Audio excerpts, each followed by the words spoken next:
ಎಷ್ಟು ಚೆನ್ನಾಗಿ ಮಾಡ್ತಾರಲ್ವಾ ಆಕ್ಟಿಂಗು. ಯಾಕಂದ್ರೆ ಥಿಯೇಟರ್ ಆಕ್ಟಿಂಗ್ ಇದೆಯಲ್ಲ, ಸಿನಿಮಾ ಆಕ್ಟಿಂಗ್ ಇಂತ ತುಂಬಾ ಡಿಫ್ರೆನ್ಸ್. ನೀನ್ ಥಿಯೇಟರ್ ಕಲ್ತ್ಬಿಟ್ರೆ ನೀನ್ ಸಿನಿಮಾ ಯಾವ್ದಾದ್ರು ಆಕ್ಟಿಂಗ್ ಮಾಡ್ಬೋದು. ಥಿಯೇಟರ್ ಅಲ್ಲಿ ಎಕ್ಸ್ಪ್ರೆಷನ್ಸ್ ತುಂಬಾ ಇರುತ್ತೆ. ನನ್ಗೆ ಅದೇ ಡ್ರಾಬ್ಯಾಕ್ ಆಗ್ತಾ ಇರೋದು ಇವತ್ತಿಗೂ ಸಿನಿಮಾಗೆ.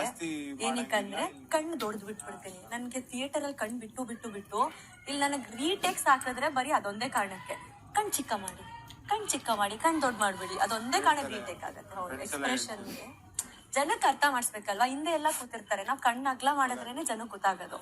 ಅದ್ ಮಾಡ್ದೆ. ಹಂಗೆ ಥಿಯೇಟರ್ ನಾನು ಮಾಡ್ತೀನಿ ಅಂತ ಒಂದ್ 2 ನಾಟಕ ಸ್ಟ್ರಿಕ್ಟ್ ಆಗಿ ಮಾಡಿದೆ. ಚೆನ್ನಾಗಿ ಮಾಡೋಣ ಅಂತ. ತುಂಬಾ ಕಷ್ಟ ಇದೆ ಥಿಯೇಟರ್ ಅಂದ್ರೆ. ಒಂದ್ 4 ತಿಂಗಳು ನೀನ್ ಲೈಫ್ ಕೊಡ್ಬೇಕು ಒಂದ್ ನಾಟಕಕ್ಕೆ. ಬೆಳಗ್ಗೆ ಹೋಗ್ಬೇಕು, ಪ್ರಾಕ್ಟೀಸ್ ಮಾಡ್ಬೇಕು, ಸಂಜೆ ಮಾಡ್ಬೇಕು. ಕಟ್ಟಿರಲ್ವಲ್ಲ ಆಕ್ಷನ್ ಕಟ್ಟು, ಒಂದೇ ಪ್ಲೇ ಡೈಲಾಗ್ ಮಾಡ್ಲೇಬೇಕು. ಮಾಡಿದ್ಮೇಲೆ ಥಿಯೇಟರ್ ಇಷ್ಟ ಆಗ್ತಾ ಇತ್ತು. ನಾನೇನ್ ಆಕ್ಟಿಂಗ್ ಬರ್ಬೇಕಂತ ಇರ್ಲಿಲ್ಲ. ಡಿಗ್ರಿಲಂತೂ ನಂಗೆ ಸೀರಿಯಲ್ಸ್ ಬಂತು ನನಗೆ ಆಫರು. ನಾನು ಓದ್ಬೇಕಾದ್ರೆ ಡಿಗ್ರಿಲಿ ಸೋ ಸ್ಟ್ರಾಂಗ್ ಮೈಂಡಲ್ಲಿ ಇದ್ದೆ. ನೋ ನೋ ನೋ ಅಂತ.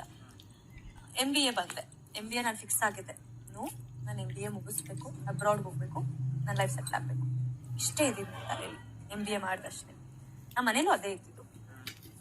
MBA ಮುಗಿಸಿದಂಗೆ ಸ್ಕೋರು ನಾನು ಚೆನ್ನಾಗಿದೆ ಕಣೋ. 10ಗೆ ನಾನು ಆಲ್ಮೋಸ್ಟ್ 8.3 ನಂದು score. I am like very studious